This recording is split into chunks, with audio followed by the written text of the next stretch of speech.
Hello everyone. In this video, you all can attempt in-chapter exercise questions 1 to 5 from kinematics, which are based on average speed and velocity. And also one of the questions is based on upstream and downstream motion in the river. Okay, so here are the questions. Please try to attempt these questions on your own first, and later on you can refer the solutions. Okay.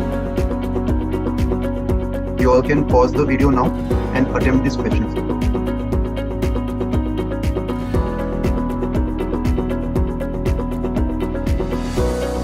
Verify your answers from this answer key. Okay, so let's start discussing the solutions now.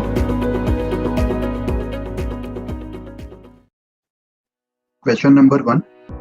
A car travels first half distance between two places with a uniform speed of 60 km per hour. What should be its uniform speed for the second half of the distance so that average speed over the entire journey becomes 90 km per hour? So total distance को x मान लेते, तो first half मतलब x/2 distance वो travel कर रहा होगा 60 kilometre per our से, इसको v1 स्पीड मान लेते, और second half of the distance का स्पीड v2 हमें फाइंड करना है सच दैट पूरे जर्नी का जो एवरेज स्पीड है वो हमें दिया हुआ है 90 kilometre per our. Average speed के लिए अपन total distance upon total time ये फॉर्मूला अप्लाई कर सकते हैं।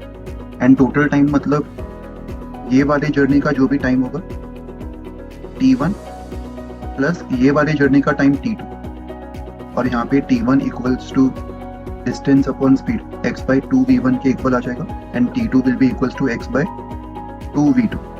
दैट मीन्स जो टोटल टाइम t होगा उसको अपन x/2 1/v1 प्लस 1/v2 ये लिख सकते हैं, right. So finally total time हमें मिल जाएगा x/2 into v1 plus v2 upon v1 v2, और इस टोटल टाइम को इस इक्वेशन में डाल देते, तो एवरेज स्पीड का हमें एक्सप्रेशन मिल जाएगा। Average speed is equals to total distance x upon total time which is x/2 v1 plus v2 upon v1 v2।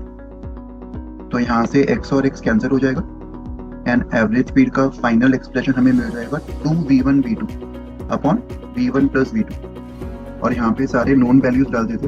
Average speed की value 90 kilometre per our given है, और v1 60 kilometre per our given है, और हमें v2 find करना है। So 90 equals to 2 times 60 into v2 upon 60 plus v2। So equation को 30 से डिवाइड कर देते और क्रॉस मल्टीप्लाई करके इसको सिंप्लीफाई कर लो। 60 into 3 180 plus 3v2 equals to 4v2। तो इसको सॉल्व करने पर हमें v2 का फाइनल रिजल्ट मिल जाएगा equals to 180 kilometre per hour. Okay,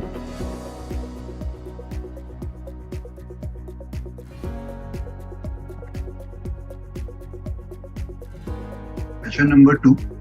A body covers 1/3 of its journey with speed u, next 1/3 with speed v, and the last 1/3 with speed w. Calculate the average speed of the body over the entire journey. तो यहाँ पे भी total distance को x मान लेते, that means 1/3 of the distance x/3 वो travel कर रहा है with speed u, next x/3 with speed v, and next x/3 with speed w। और इन इंडिविजुअल पार्ट्स को जो टाइम लगा होगा वो भी अपन कैलकुलेट कर सकते हैं।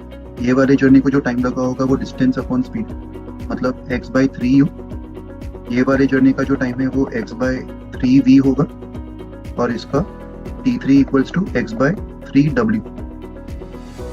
पूरे जर्नी का जो एवरेज स्पीड है उसका फॉर्मूला होगा total distance upon total time. Total distance हम लोग x मान चुके, सो टोटल डिस्टेंस को x से रिप्लेस कर देते, एंड टोटल टाइम इन सारे टाइम्स को ऐड करके हमें मिलेगा। तो इनको ऐड करने पर टोटल टाइम यहाँ पे अलग से कैलकुलेट कर देते, t1 plus t2 plus t3। तो यहाँ पे x/3 कॉमन ले लो, और अंदर 1/u plus 1/v plus 1/w बच जाएगा, right.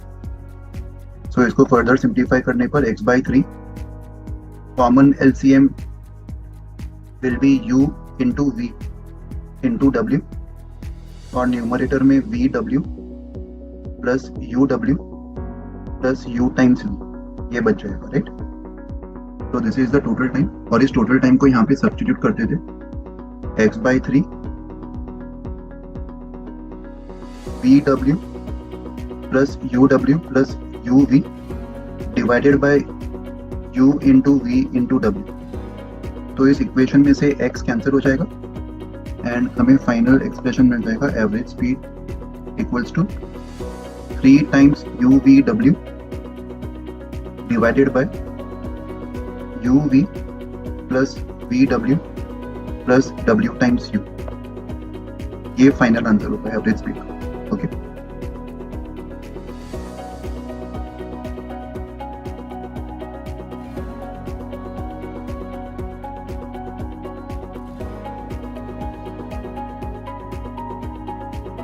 question number 3.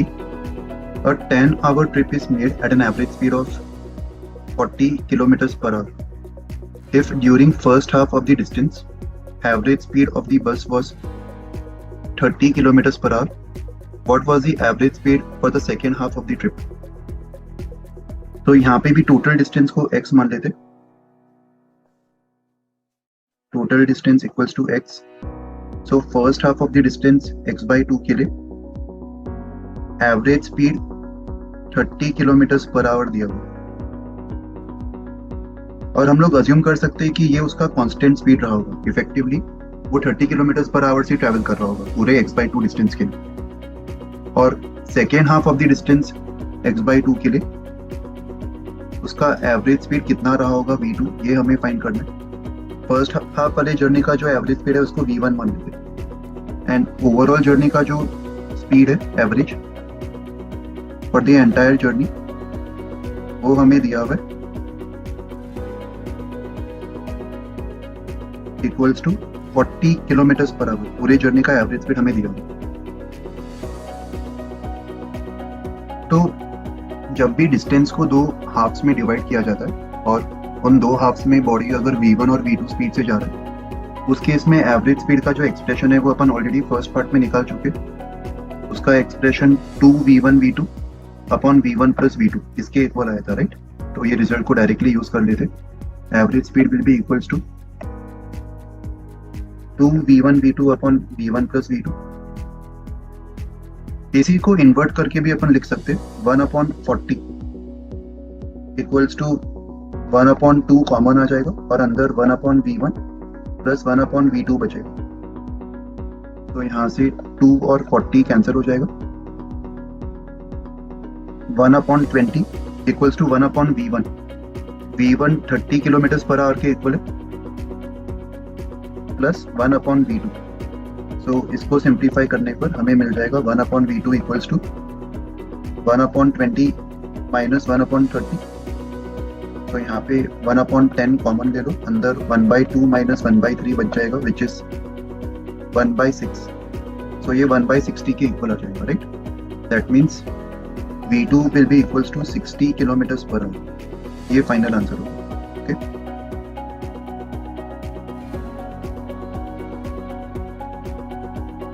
Question number 4. A body moving in a straight line covers a certain distance in following 4 separate and independent ways. तो इसका जो A part है उसमें half time is covered with speed v1 and the other half time is covered with speed v2.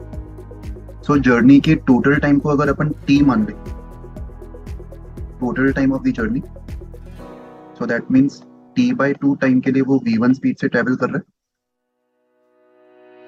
और next t/2 time के लिए वो v2 speed से ट्रेवल कर रहा है। सो ये वाले टाइम इंटरवल में उसने जो डिस्टेंस ट्रेवल किया होगा वो होगा स्पीड इनटू टाइम। वैसे ही ये वाले टाइम इंटरवल में डिस्टेंस जो है वो v2 speed into t/2 time इसके इक्वल है, राइट। तो फाइनली एवरेज स्पीड का फॉर्मूला अप्लाई कर देते हैं। Average speed will be equals to total distance upon total time, और इस केस में टोटल डिस्टेंस जो है वो x1 प्लस x2 होगा एंड टोटल टाइम को हमने t माना हुआ। x1 प्लस x2 यहाँ पे सिंप्लीफाई कर लेते हैं। x1 plus x2 will be equals to v1 plus v2 और t/2 बाहर कॉमन, ये सब्स्टिट्यूट कर दो इधर। सो v1 plus v2 into T by two, ये टोटल डिस्टेंस होगा अपॉन टोटल टाइम t। तो यहाँ पे t कैंसिल हो जाएगा, राइट। एंड एवरेज स्पीड का हमें फाइनल एक्सप्रेशन मिल जाएगा v1 प्लस v2 अपॉन 2। तो सवाल में जिस भी पैरामीटर को डिवाइड किया जाता है उसको हमें एक वेरिएबल असाइन कर देना चाहिए। यहाँ पे सवाल में टोटल टाइम को दो हाफ्स में डिवाइड किया जा रहा था, half the time is covered with speed v1, तो इसलिए हमने टोटल टाइम को t मान लिया और उसको दो हाफ्स में डिवाइड कर दिया। t/2 टाइम के लिए वो v1 स्पीड से जा रहा है एंड नेक्स्ट t/2 टाइम के लिए वो v2 स्पीड से जा रहा है एंड फाइनली एवरेज स्पीड के लिए total distance upon total time, ये वाला फॉर्मूला अप्लाई कर दिया। ओके, तो इसी लॉजिक को यूज करते हुए इसके आगे के सब पार्ट्स देख लेते हैं कैसे सॉल्व करना है। P part, half the distance is covered with speed v1 and the next half distance is covered with speed v2। तो ये वाला कंडीशन अपन ऑलरेडी प्रीवियस क्वेश्चंस में सॉल्व कर चुके हैं, राइट। अगर टोटल डिस्टेंस का हाफ वो v1 से जा रहा है तो इस जर्नी के लिए जो टाइम लगा होगा वो x/2 v1 होगा और नेक्स्ट हाफ डिस्टेंस अगर वो v2 से जा रहा है तो इस जर्नी के लिए जो टाइम लगा होगा वो x/2 v2 होगा। एंड एवरेज स्पीड का फॉर्मूला अप्लाई कर दो, total distance upon total time. इसको सिंप्लीफाई करने पर जो प्रीवियस क्वेश्चंस में हमने सॉल्व किया था वैसा ही रिजल्ट आ जाएगा, 2v1 v2 upon v1 plus v2। Okay,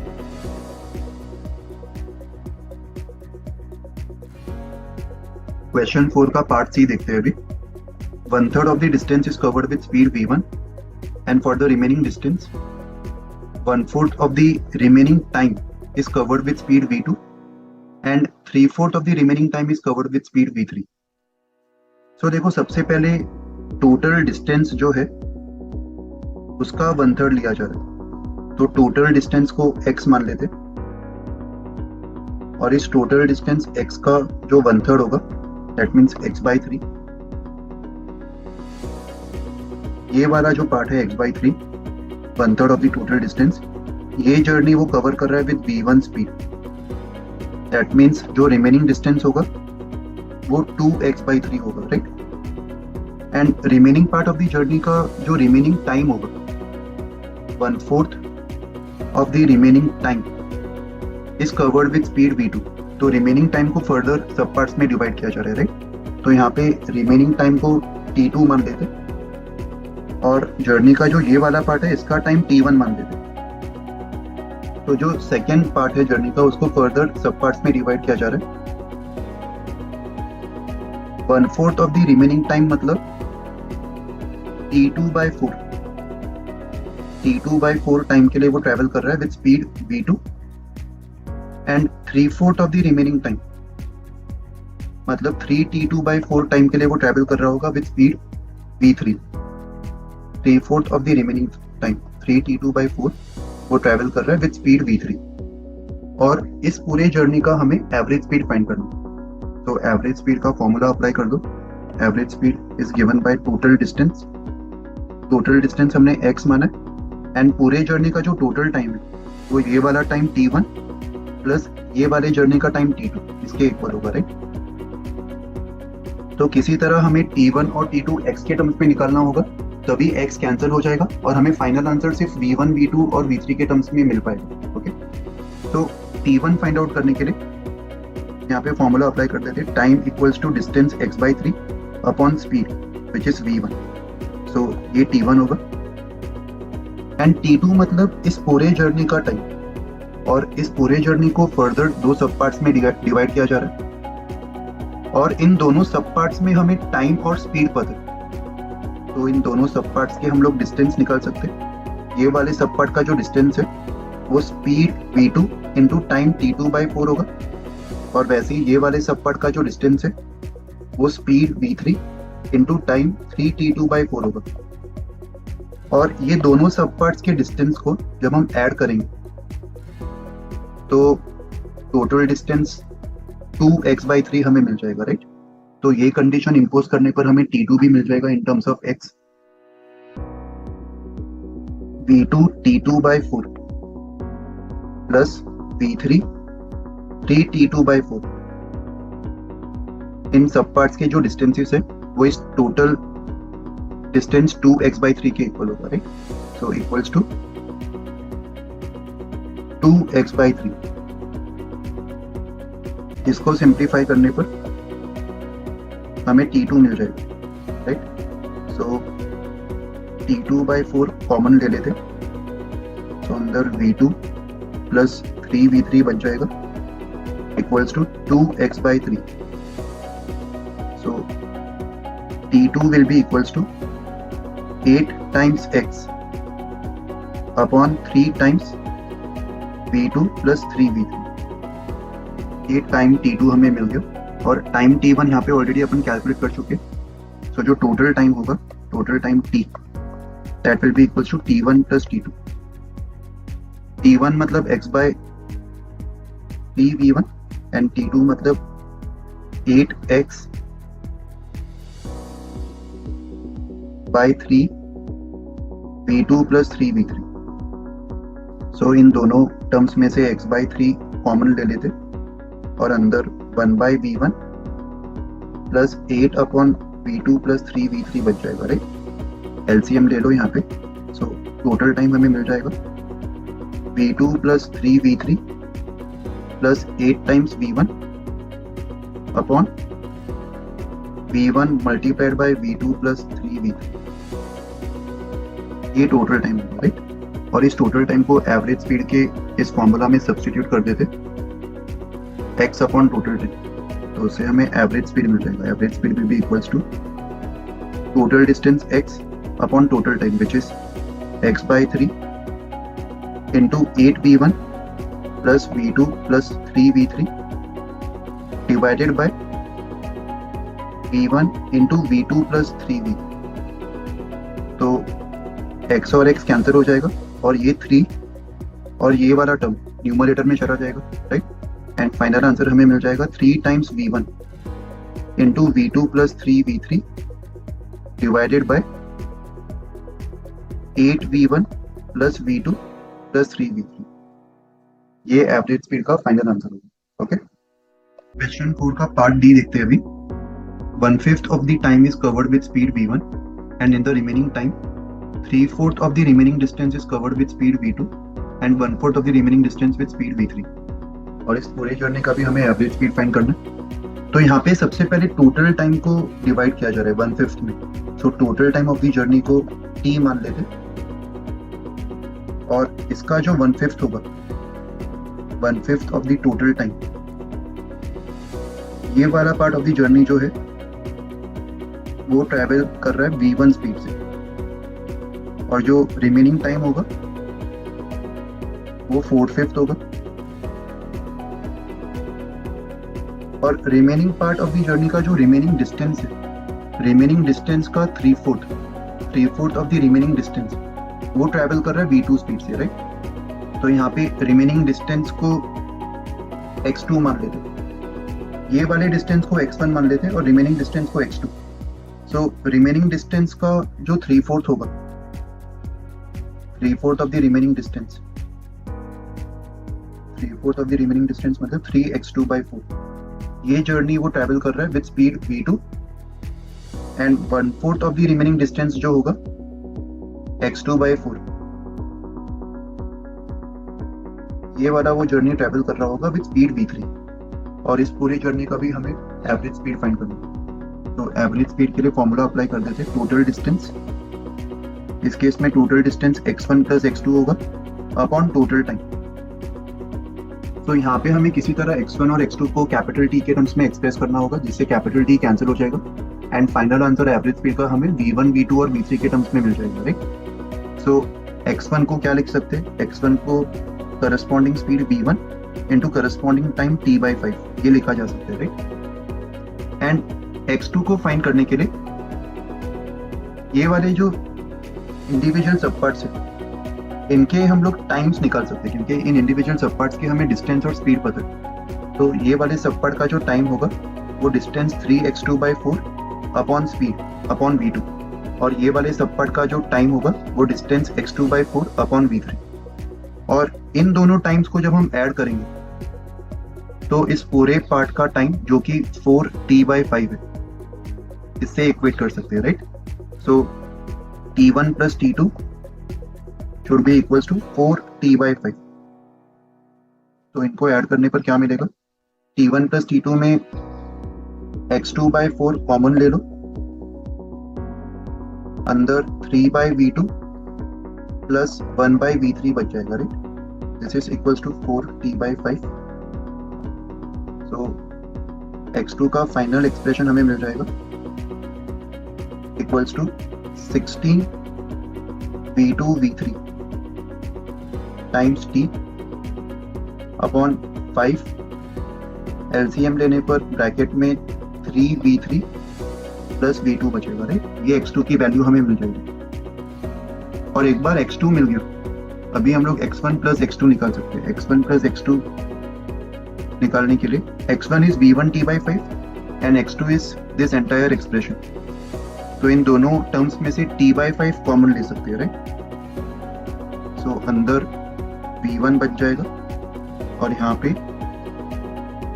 16V2V3 upon 5 times, sorry 5 अपन ने बाहर कॉमन ले लिया था, so upon 3V3 plus V2।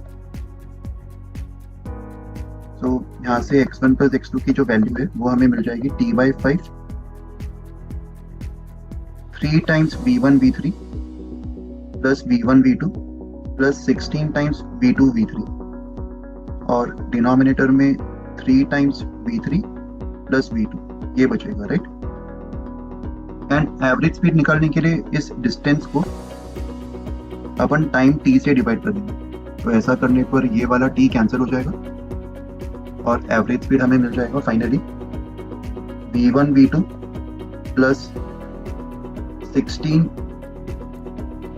V2V3 plus 3 times V1V3 divided by 5 into 3V3 plus V2, right? ये एवरेज स्पीड का final answer होगा।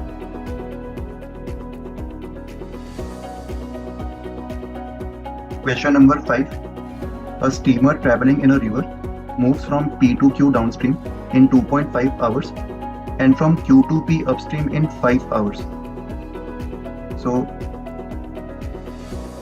ये point P मान लेते, P से Q तक वो ट्रेवल कर रहा है डाउनस्ट्रीम, इसको पॉइंट Q मान लेते। सो डाउनस्ट्रीम ट्रेवल करते समय जो टाइम लगा वो है 2.5 आवर्स। डाउनस्ट्रीम में इफेक्टिव स्पीड ज्यादा होगा तो टाइम भी कम होगा, एंड जब वो अपस्ट्रीम ट्रेवल कर रहा है फ्रॉम Q टू P, इस अपस्ट्रीम वाले जर्नी के लिए जो उसको टाइम लगा वो ऑब्वियसली ज्यादा होगा और वो टाइम 5 आवर्स के इक्वल दिया हुआ है, okay? If due to monsoon the speed of the river gets doubled, then find the new time taken by the same steamer to go from P to Q downstream and Q to P upstream. So यहाँ पे दो parameters assume कर लेते हैं। एक तो velocity of steamer with respect to river, इसको मैं V1 मान लेता हूँ, और वेलोसिटी ऑफ रिवर को V2 मान लेता हूँ। So actual velocity of steamer जो होगा उसको अपन V1 प्लस V2 लिख सकते हैं डाउनस्ट्रीम के लिए। डाउनस्ट्रीम के लिए बोट का खुद का वेलोसिटी और रिवर का वेलोसिटी एड अप हो जाएगा, और अपस्ट्रीम के लिए जो एक्चुअल वेलोसिटी ऑफ स्टीमर है वो हो जाएगा V1 माइनस V2। बोट का velocity with respect to river minus river का वेलोसिटी, ये अपस्ट्रीम जर्नी के लिए होगा, ओके? ऑल्सो P से Q तक का जो डिस्टेंस है उसको अज्यूम कर लेते x हमारे रेफरेंस के लिए। सो P से Q तक की जर्नी में जो टोटल डिस्टेंस है वो x के इक्वल है, तो टोटल डिस्टेंस x को इफेक्टिव स्पीड P से Q तक की जर्नी में जो इफेक्टिव स्पीड है डाउनस्ट्रीम वो V1 प्लस V2 होगा, इनटू टाइम। P से Q तक की जर्नी में जो टाइम है वो 2.5 आवर्स दिया हुआ है, सो इनटू 2.5, ये फर्स्ट इक्वेशन हमें मिल जाएगा। यहाँ पे मैं सारे यूनिट्स किलोमीटर्स पर आवर में ही लिख रहा हूँ, तो कन्वर्ट करने की जरूरत नहीं है। सिमिलरली अगर हम रिटर्न जर्नी Q से P तक का देखते हैं तो Q से P तक की जर्नी में भी टोटल डिस्टेंस x होगा, मगर जो इफेक्टिव स्पीड है वो V1 माइनस V2 होगा, राइट? और जो टाइम लगा है वो 5 आवर्स है। So again distance equals to effective speed v1 minus v2 into time which is 5। So equation 1 और इक्वेशन 2 की मदद से हम लोग v1 और v2 निकाल सकते हैं, right, in terms of x। उसके लिए इक्वेशन 1 को 2 से मल्टीप्लाई कर देते ताकि v1 और v2 के कोफिशिएंट सिमिलर हो जाए। यहाँ पे 2.5 है और यहाँ पे 5, तो किसी तरह अगर मैं इस 2.5 को भी 5 में कन्वर्ट कर दूं तो इक्वेशन को साइमल्टेनियसली सॉल्व करना आसान हो जाएगा। सो इक्वेशन 1 को 2 से मल्टीप्लाई करने पर हमें मिलेगा 2x equals to v1 plus v2 times 5, और इसको इक्वेशन 1 मान लेते हैं। यहाँ पे इक्वेशन 1 और 2 को ऐड कर देते। इक्वेशन 1 और 2 को ऐड करने पर LHS में 3x बचेगा एंड RHS में v2 कैंसिल हो जाएगा और 10 v1 आ जाएगा, राइट। सो यहाँ से v1 की वैल्यू हमें मिल जाएगी 3x/10। सिमिलरली दोनों इक्वेशन को सब्ट्रैक्ट करने पर LHS में x बचेगा और RHS में 10 v2, तो यहाँ से v2 की वैल्यू हमें मिल जाएगी x/10। v2 मतलब रिवर का स्पीड एंड v1 मतलब स्टीमर का speed with respect to river. और अभी सवाल में दिया है कि रिवर का जो स्पीड है वो डबल हो गया, और रिवर का स्पीड डबल होने पर हमें फाइंड करना है new time for P2Q downstream journey and Q2P upstream journey. तो रिवर का जो नया स्पीड है उसको v2 डैश मान लेते हैं, तो v2 डैश जो है वो डबल हो जाएगा, दैट मीन्स ये 2x/10 हो जाएगा। तो अभी A to B downstream journey के लिए स्टीमर का जो इफेक्टिव स्पीड होगा उसको V सब्सक्रिप्ट D मान लेते। डाउनस्ट्रीम स्पीड वो होगा 3x/10 plus new speed of the river which is 2x/10। So effective downstream speed अभी 5x/10 आ जाएगा विच इज x/2, और डिस्टेंस अभी भी x के इक्वल होगा। A to B डिस्टेंस हमने x माना था। सो जो टाइम है डाउनस्ट्रीम टाइम वो हमें मिल जाएगा T subscript D downstream time will be equals to distance x upon speed which is x/2। तो डाउनस्ट्रीम टाइम 2 आवर्स के इक्वल आ जाएगा, right. Similarly B2A upstream journey के लिए जो इफेक्टिव स्पीड होगा स्टीमर का ग्राउंड के रिस्पेक्ट में जो इफेक्टिव स्पीड होगा इसको V सब्सक्रिप्ट U मान लेते हैं upstream speed. This will be equals to steamer का actual speed with respect to river 3x/10 minus river का नया स्पीड विच इज 2x/10। तो अपस्ट्रीम में इफेक्टिव स्पीड x/10 के इक्वल आ जाएगा। एंड B2A अपस्ट्रीम जर्नी के लिए भी डिस्टेंस x के इक्वल है, दैट मीन्स इस केस में जो अपस्ट्रीम टाइम होगा इसको T सब्सक्रिप्ट U मान लेते हैं, that will be equals to distance upon x/10। So ये 10 आवर्स के इक्वल आ जाएगा। यहाँ पे सब जगह यूनिट्स हमने किलोमीटर्स और आवर्स में ही रखा था, तो फाइनल आंसर भी आवर्स में आ जाएगा टाइम का। ओके।